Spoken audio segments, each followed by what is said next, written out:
for someone who says not that conscientious, is so impressive how kind of like detailed your thinking is on the different kind of challenges at different levels, in terms of like uh, time span, domains, and kind of systems like individuals and people and stuff. So it's been really interesting to hear. And I was listening to you talk about stress and pressure and performance, and I was thinking, geez, we must look to do some research on our stuff that we do on mental toughness with um, uh, moving moving abroad for work, because I was thinking, yeah, I can see how the openness to it, the experience would be a really significant determinant as to whether someone's likely to give it a go.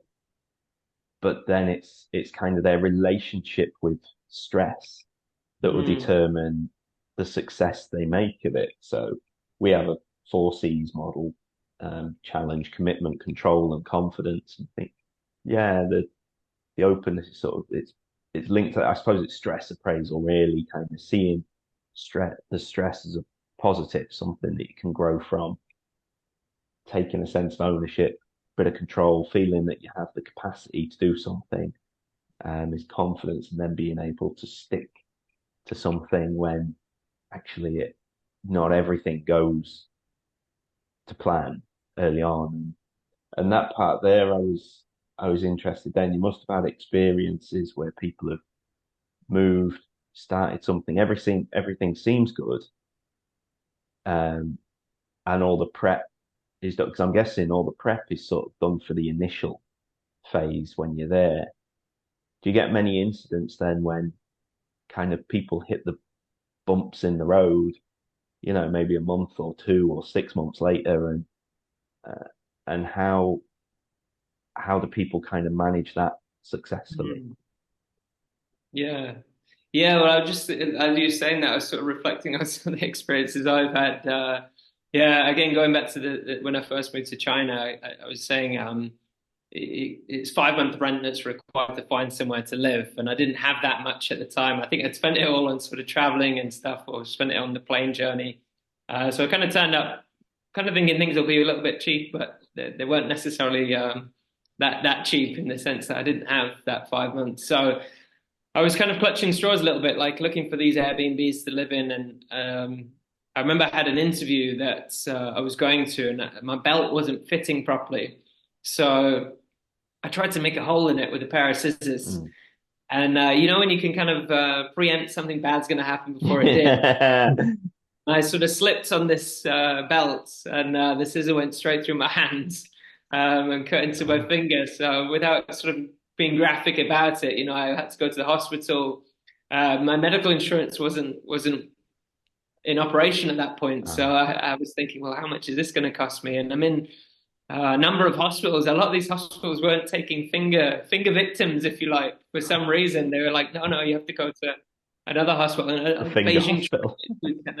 yeah, I wasn't sure what was wrong with it. Just fingers, kind of the smallest body part. Yeah. So anyway, eventually I found some after several hours, and yeah, they sort of stitched it back up. But that cost me quite a bit, the money that I'd been saving up Oh, for this house. So then I was sort of back at square one again, and that was obviously something I never anticipated happening. And it was also like during the freezing cold winter there, so it was November time when I'd moved, and it was also coming up to Christmas. You start missing family at that point. So kind of this dream I had about going to China and having a great experience, 1 or 2 months in was not going well. And you've told all family and friends back at home that you're going out there, so you've almost got a pressure on yourself, to make it work. And you don't want to come home with your tail between your legs, yeah, bit saying, of pride. I've kind of failed at it. Yeah, so it's kind of adds to the pressure of kind of making it work out there. But I think, looking back, I mean, this is one of the companies that I wasn't necessarily well supported in, and I think looking back, this is where either the company themselves need to do better, sort of supporting the individual, or kind of similar to what I'm doing is kind of an external consultant can come and be there to support you, someone who's been through the process, someone who can kind of be there to understand the challenges that you're facing and get rid of some of that loneliness as well, because often these challenges don't just appear. For me, it was outside of work, but in the workplace, there's a lot of stuff going on, right? A lot of challenges to embrace. So having somebody to kind of talk to and kind of strategize about how to play certain things can be really helpful in getting you over those first few months. And I think the research around culture shock is that I think it's Mm. around the 3 month mark that culture shock really sets in. So you've got this inverted curve. So you've got the kind of honeymoon period where you first get to the new country and everything's delightful, Yeah, interesting, and then it really dips. You get to that sort of depression phase where you kind of realizing, like I was saying before, you're not on holiday anymore. You're here to live, and that's kind of quite stressful. And then as you're sort of slowly adapting to the differences, then it starts to come back up again.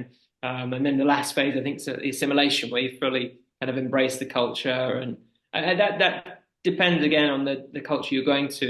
Going to China was a big challenge. Coming here, I have to say, was a lot easier.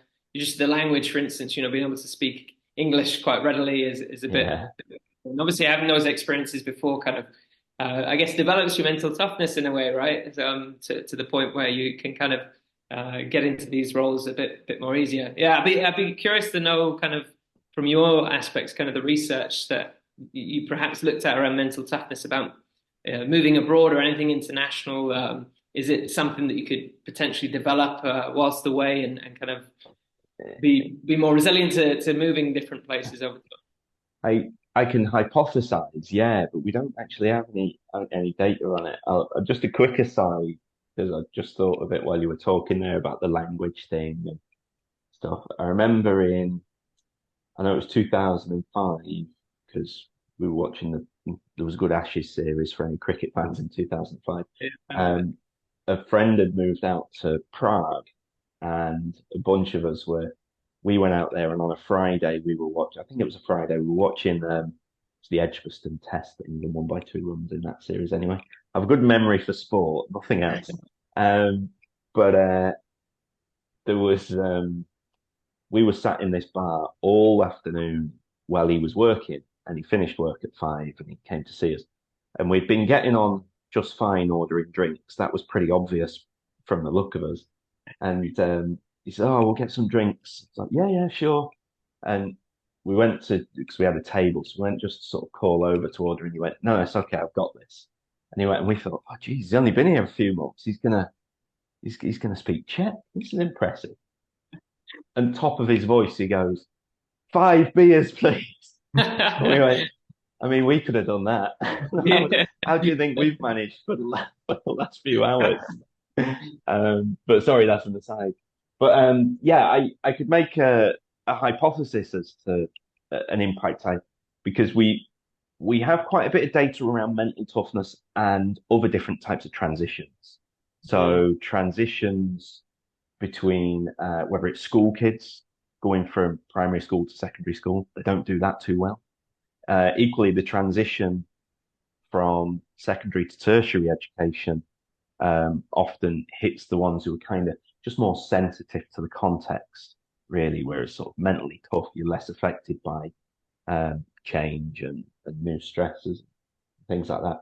And also in the work environment as well, and even sport examples and stuff. So we've got a body of research that shows how um, the tougher you are, the higher you are in things like, challenge, having a positive relationship with stress, a sense of control over your life and emotions, confidence and commitment, how much you stick to things, means that you tend to manage those transitions quite well.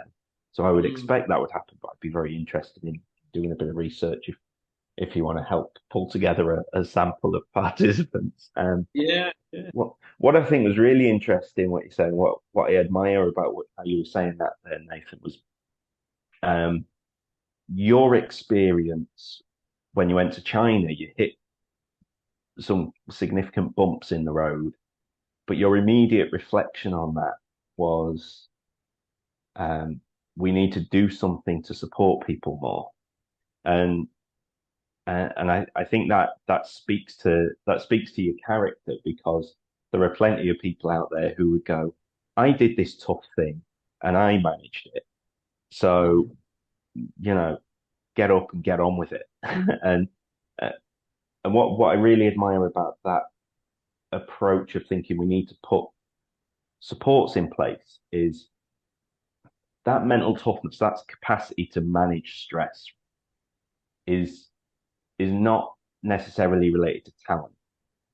So sometimes you might see, and this is always my argument in things like sport and performing arts as well, you see people go through tough things, and the people who are more sensitive, who aren't as good at coping with stress, they drop out of it or they go back. Mm, They might be extremely talented. And mm, we sometimes lose talent because to get to that point of performing, you have to be tough. You have to be resilient. You have to be able to cope with stress. Or what if we're able to put supports in place that means actually some people aren't very good at that yet, mm. but they're really talented. And rather than losing that talent and it being the survival of the fittest, wouldn't it be fantastic for it to be a more sort of nurturing place where we don't lose people who could be potentially fantastic at something, but because it's too stressful to get to that point? Yeah.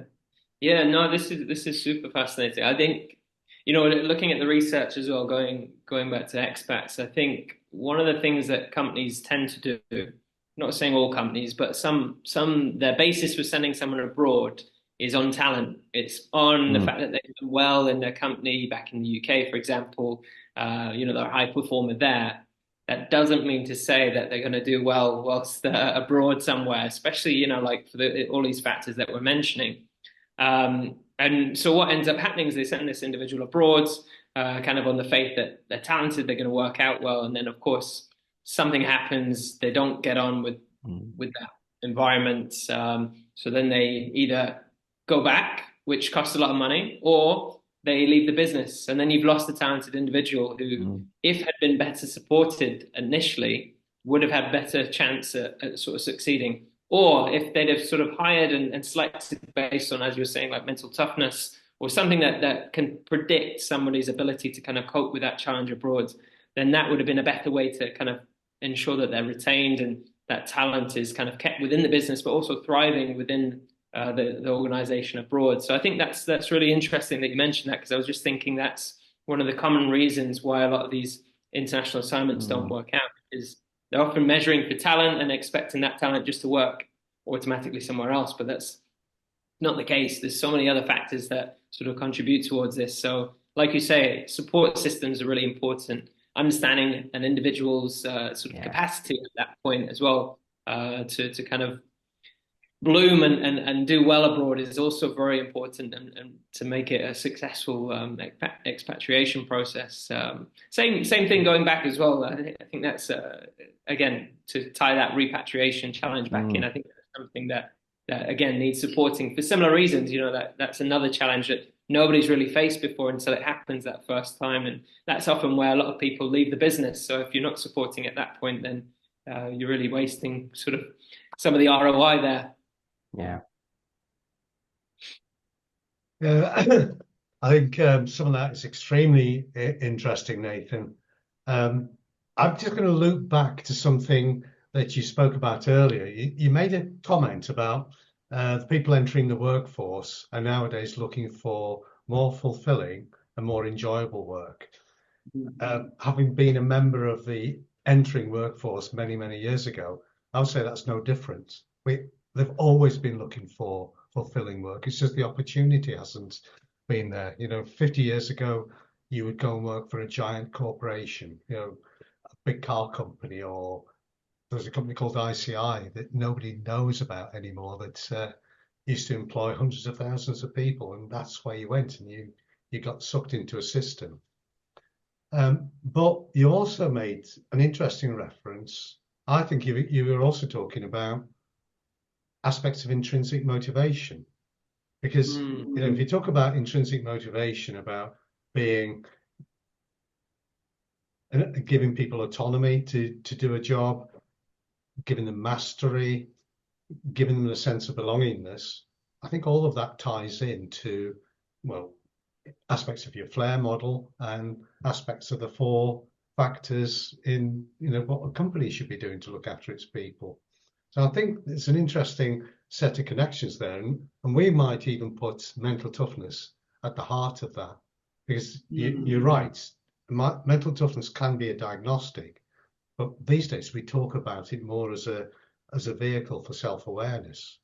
Because one of the best things you can do with anybody in a transition process is to be able to say, this is who you are. These are the challenges you face. 2 questions: do you really want to do it?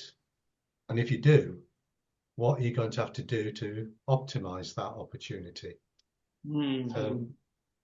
Yeah, this is triggering my thoughts as well. So while you're saying these things, I think they're really, really interesting. I think one of the things I didn't mention, but I'm actually writing a book called Designing the Purposeful Career. We're still only early stages, but I'm co-authoring it with a friend of mine called Clive Wilson, who's also wrote several other books around this area of purpose. So one of the things we talk about early on in the book kind of stems from social analytic theory, which stipulates that, human society have always carried kind of 3 common aspects. They've always lived in groups. They've always had some sort of established hierarchy within these groups, either informally or formally. And lastly, they've always had some kind of meaning within these groups. So our ancestors have always had some kind of value system or religion within their group itself. And I think this is where the meaning is established, and this is then an intrinsic part of who we are as humans. We're always trying to establish what our meaning is in the world, what we are doing here. For me, modern day is really accelerated careers as being kind of at the forefront of that. So kind of one of the first things you ask somebody when you meet them is kind of, what do you do? And that's kind of an anecdotal way of sort of representing how important careers are to someone's identity. And I think, looking at the last few years, as the world's rapidly changed, you can't stay in the same career for too long because, technology will come and sort of wipe it out, or you're having to craft to adapt to what the world's needing. And I guess that's one of the fundamental challenges of the modern days is finding a career and being able to sort of adapt and craft it. And I think, going back to that point around self-awareness, I think as we've sort of, and I speak very broadly, but like as our capacity for kind of being able to self-sustain, so as we've got away from kind of poverty in certain cultures, and again, I'm speaking very broadly, I know there's some places that are not as well off, but a lot of people are looking for sort of that self-actualization. I'm thinking about Maslow's pyramid here, but we're kind of looking upwards in a way. We're looking at finding stuff that really satisfies us. And if you go back to the pandemic, there was that time when we had this big resignation or big quit. And there was obviously several reasons for that, but intuitively you would have thought that would be a point in time where everybody be sort of clinging onto their jobs. But I think it was a time for reflection and realizing what really mattered to you in work. And a lot of people decided that wasn't the job they were in. They were going to leave and find other opportunities. And I think that's, again, another representation about how important careers are and how important it is to sort of attach ourselves to our careers. I think, again, hybrid work is also, or even working from home has really sort of melted away these boundaries between work, especially the office, and your home life. They've become sort of synchronized together. So again, we're sort of blending work and life, and I think that's become more predominant in the modern society.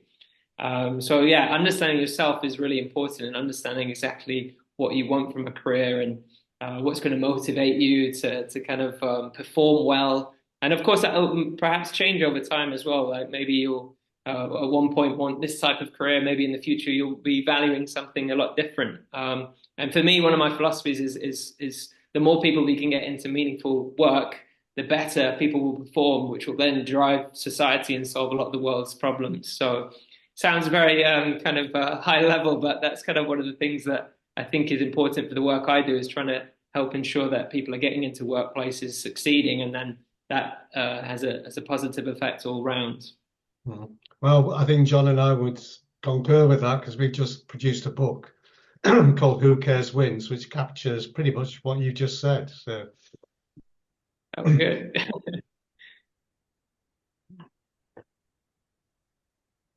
So, Awkward long pause there. We'll edit that bit out. well, no, no. I think I'll just finish up by just asking you a question about employability. In a sense, we've been talking about employability as being something where either the individual or the organization can see some sort of purpose and some sort of goal. But for me, I think you were alluding to it in a way. A 20-year-old coming into the workforce, by the time they're 40, may well be doing something they cannot possibly envisage doing now. And to me, employability isn't about being ready for any particular role. It's being ready for any role.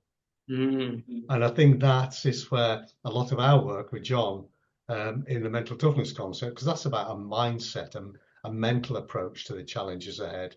It's not a skills or a behavioral based approach, because you don't know what skills you'll need, or you don't know what skills will be needed in the future. And so, we see, would you agree that, a concept like mental toughness or mindset is going to be key for future success? Yeah, I think hugely, hugely. I mean, I'm just reflecting on so one of the defining moments I always look back to is when I first graduated. So I went to Newcastle University and I did English. I wasn't really advised much on why to do English other than I kind of liked writing and reading. It was nothing more than that. I could have studied something else, but I just thought will choose that. I didn't really have much of a future ahead on me at that point. So when it came to graduating, I remember being sat in the careers office and just not just in disbelief that the university journey had ended and now I've got to go back into the world of work and actually find a job. And I had no idea at that point what to do. And I'd actually gone back to my hometown in York and started working in a cafe and sort of trying to sort of catch my breath a little bit and understand exactly what I was going to be doing in life. And if you'd told me what I'd be doing kind of over this last decade, at that point, I wouldn't have believed you because, having had the fortune to live in all these different countries, it's something I never expected. And I'm quite proud in that sense that I've been able to do it. But I think, speaking anecdotally from myself, I think there was an element of mental toughness. Again, I've sort of described some of the stories I faced. I remember going into teaching. So that was one of the first careers that I had abroad. And, I couldn't teach at all when I first started in South Korea. And I was under a bit of pressure because they had these cameras that were sort of following us around the classrooms, recording all of the teaching work that we were doing. And I was so nervous because I thought I'm going to get caught out here because I had no idea how to control kids. I was just sort of high-fiving them. That was the only way I could kind of connect. So it was quite embarrassing, really. And I thought I'm going to get caught out here and get sent back on the plane home when they realized. And it was kind of these defining moments that I've kind of sort of pushed through and kind of worked through to kind of develop kind of that resilience to kind of keep going in a certain sense. So speaking anecdotally for myself, it's certainly been something that works. And I think, yeah, for a lot of people,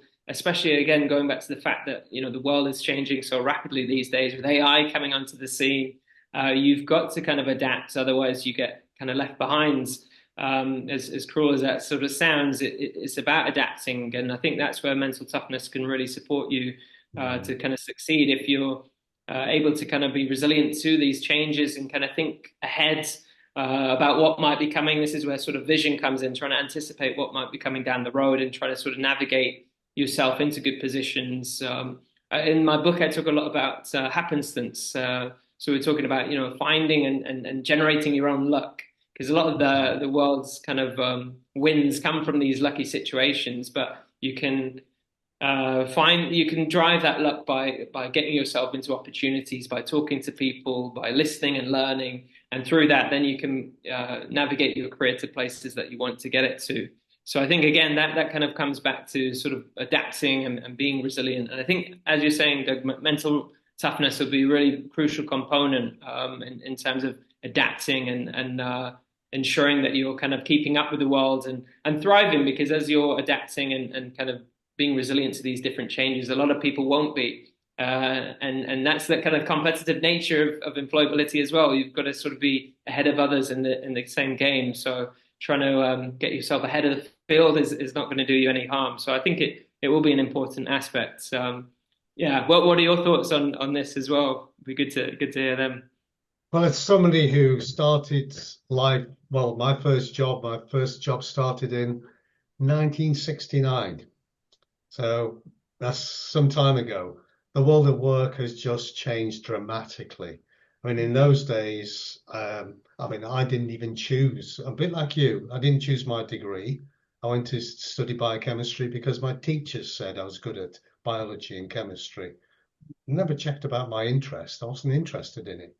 And I Yeah. found I really flopped and I switched and I found something that I really liked. But the world of work is changing dramatically. In those days, it was command and control. It was everybody operated according to Taylorism. You know, if I tell you clearly what you want, what I expect from you, I expect you to obey. In fact, obedience was a word that was bandied around a lot. Nobody talks about obedience anymore.